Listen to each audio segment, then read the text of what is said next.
સુરેન્દ્રનગર જિલ્લાના મોરથરા ગામે ભારતીય જનતા પાર્ટીની શક્તિ કેન્દ્રની બેઠકમાં ક્ષત્રિય સમાજના આગેવાનોએ કાળા વાવટા ફરકાવીને વિરોધ નોંધાવ્યો। ક્ષત્રિય સમાજના 15થી વધુ યુવાનોની પોલીસે અટકાયત કરી।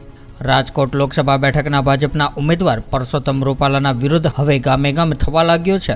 ત્યારે સુરેન્દ્રનગરના થાનમાં પણ ભાજપના સ્નેહ મિલન કાર્યક્રમમાં ક્ષત્રિય સમાજે વિરોધ ઉઠાવ્યો હતો। ત્યારે ચોટીલાના ધારાસભ્ય પણ એ સમયે હાજર રહ્યા હતા। ત્યારે ક્ષત્રિય સમાજના લોકોએ પરસોત્તમ રૂપાલાના વિરોધમાં નારેબાજી કરીને કાળા વાવટા પણ ફરકાવ્યા હતા।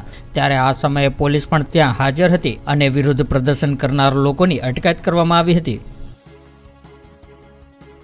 જય માતાજી।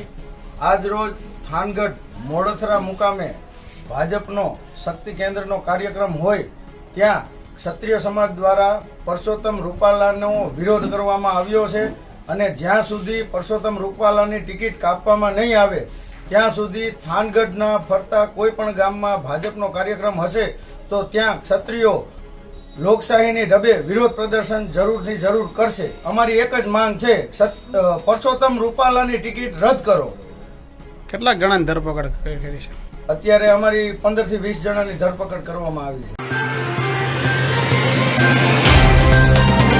तो व्हाट्सएप, ट्विटर, फेसबुक, इंस्टा जहाँ भी आपका अकाउंट है इसे शेयर बटन के द्वारा वहाँ पर शेयर करें।